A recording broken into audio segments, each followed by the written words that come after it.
Today I'm going to be mixing up a very cheap and very effective homemade fungicide.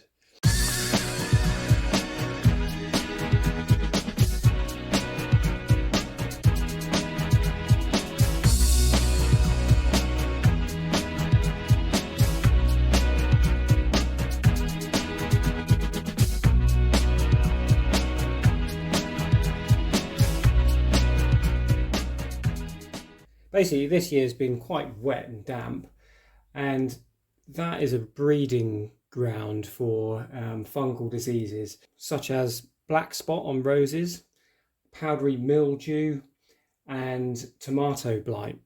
So at this time of year, if you've been growing roses, especially considering the weather's been so damp and dismal this year, you will probably have quite a bit of black spot on the leaves. And also, if you grow tomatoes in damp conditions such as this, especially if you grow them outdoors, which I do, then you are at more of a risk of your tomato plants contracting late blight. If anyone has ever experienced late blight on their tomatoes, then you'll know how depressing it is and how heartbreaking it is to see it ravage your plants, and you can quite easily lose your entire crop in a matter of days. So this particular antifungal spray will help prevent that.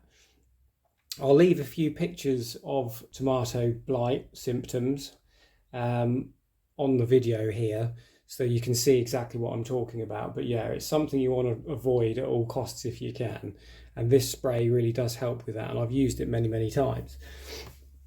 So basically the things that you're going to need are some form of spray bottle. So if you were just doing a few spots of black spot on roses, for example, you might want to select a small bottle like that, a little 500ml bottle, and that would probably be enough to see you through for a while. If you're trying to treat tomato plants to prevent tomato blight, then you probably want to get yourself one of these pump sprayers here with a little wand that you can spray them down with, because it holds a lot more liquid, and obviously tomato plants are quite big, so you do use up quite a lot of the solution quite quickly, so you want to mix up a bigger batch. But basically I'm going to show you what we're going to put in the homemade spray and the ratios of things that you need to put into either the small sprayer or the large pump sprayer. So the ingredients you're going to need are bicarbonate of soda, otherwise known as baking soda, not to be confused with baking powder because that's slightly different. So it's bicarbonate of soda or baking soda that you need. You'll need vegetable oil or neem oil or a similar sort of cooking oil, and eco-friendly washing up liquid. So the reason why you want to use eco-friendly washing up liquid is because normal washing up liquid often contains quite powerful chemicals and detergents, and you don't really want to be spraying that around everywhere, especially if you're spraying on crops you're going to be eating.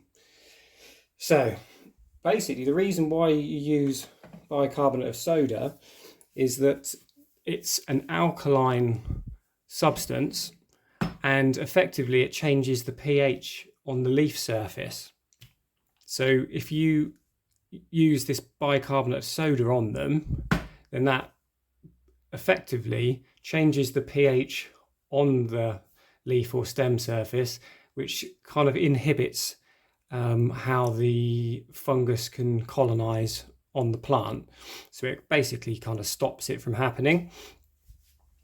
The vegetable oil we add to the solution in order to help stick the bicarbonate of soda to the plant, and then the dish soap is purely there to mix the oil in with the water, because oil and water, as you know, don't mix, so you need something to kind of help it dissolve into each other. So I'm going to start off by mixing up a small batch for the little sprayer there. So that's why I've got this little jug. So I'm going to fill the jug to 500 millilitres because that's how much this sprayer holds.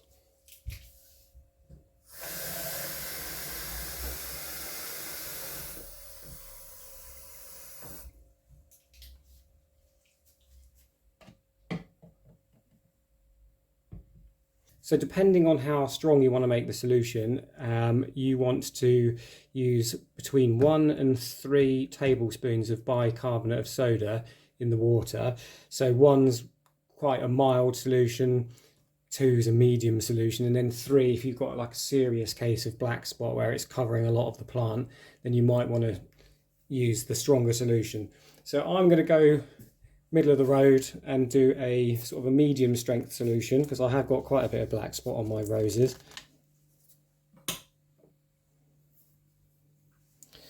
So yeah, just pour out about a tablespoon onto the spoon there.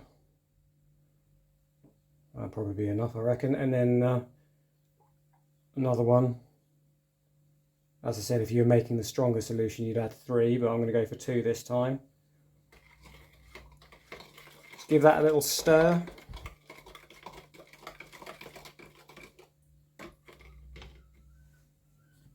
Then you want to add 1 teaspoon of vegetable oil.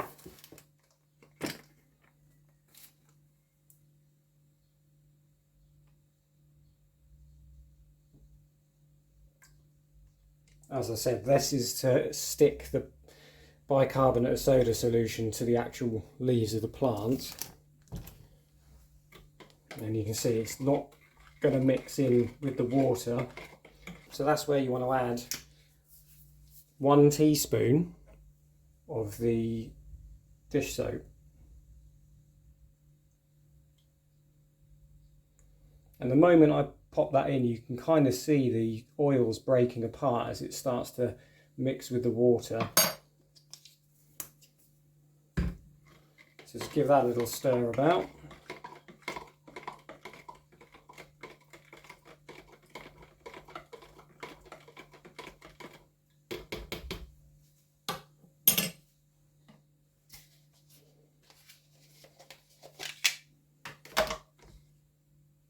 And you can see that's quite well mixed together now.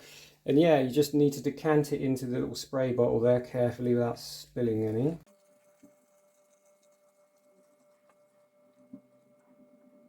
Notice there's quite a bit of bicarbonate of soda settling at the bottom, so I'm just going to give that another stir because you want to get all of that into the bowl.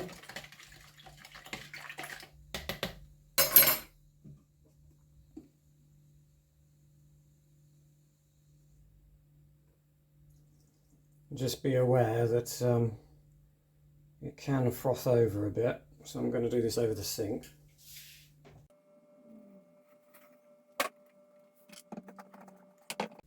And there you have 1 little bottle of the solution.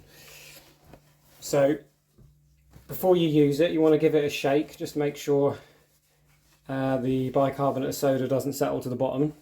So you will need to give it a little shake up. So that is ready to use. So if you've got 1 or 2 small rose plants, that would probably do the trick.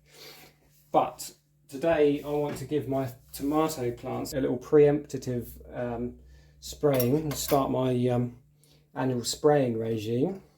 So I'm going to mix up a big batch in the pump sprayer here.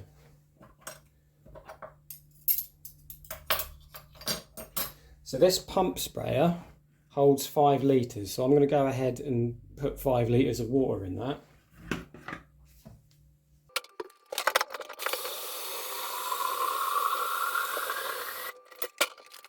So I've got my 5 litres of water. So obviously 5 litres is 10 times the amount in the 500 ml spray bottle. So effectively the amounts you put in of each ingredient is going to be 10 times the amount. So I'm going to start off by putting in 20 tablespoons of the bicarbonate of soda.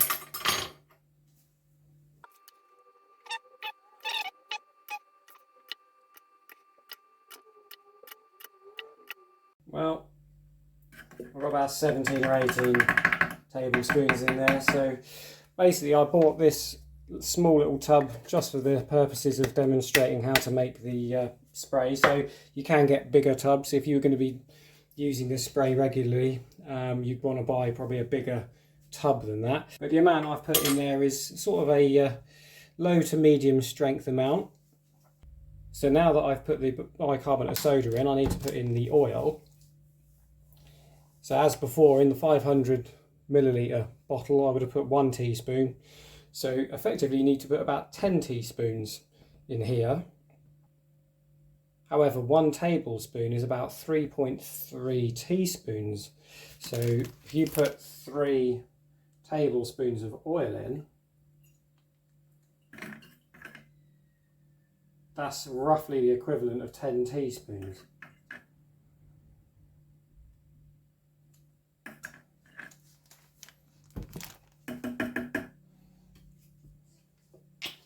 And it's exactly the same with the dish soap. So 3 tablespoons of the dish soap.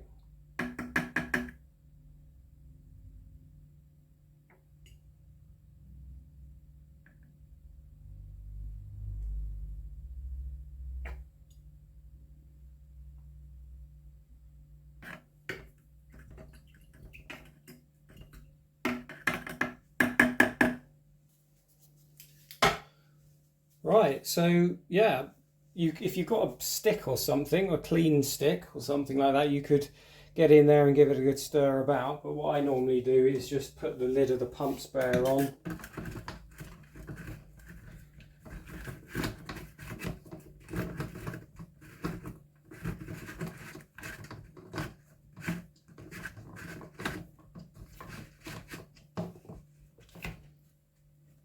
Nice and tight, so you don't want it to overflow or anything, and then just give it a good shake about.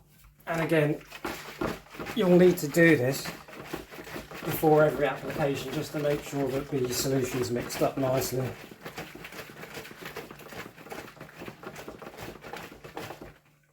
And there we are, that's ready to use. So I'm going to go out in the garden now and give my tomato plants their first application of the year. So ideally you don't really want to be spraying your plants on a really bright, hot sunny day. So today should be okay because we've got quite a lot of cloud cover. The reason why you don't want it on full hot sunshine is that you can quite easily burn your leaves, and I've done that before. And also I would recommend anyone who's trying this for the first time, maybe only do it on a small patch of the plant just to see how it reacts first, just to ensure that you don't completely defoliate your plant, because it is possible to do that. But I should be okay because I have used this solution on this exact variety of tomato before, so I know I should be fine. So the first thing you need to do is pump up your sprayer, make sure it's nicely pressurized.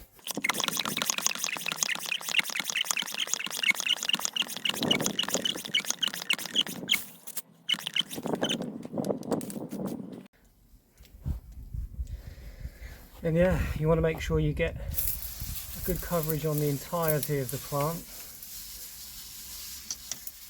That's what makes these pump sprayers very useful, is that you can get underneath, because you need to get the underside of the leaves as well.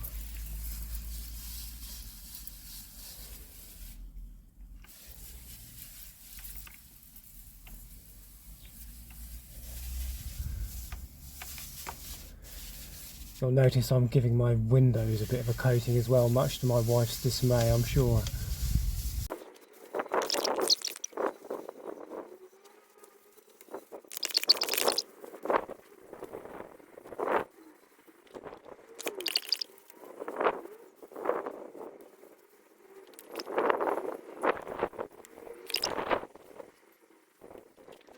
Once you're happy that you've given your tomatoes a good coating, then once it dries, it will protect your tomato plants from fungal infection. Just be aware that if you then get a rainstorm, it will wash the solution off your leaves, and you will need to do an application once the plant dries again. So I'm going to go ahead and do a bit of treatment on my roses now, I think. But yeah, hopefully that was useful. I will leave the ratios of the solution in the description for you. But yeah, if you found that useful, please like and subscribe, and I'll see you in the next video.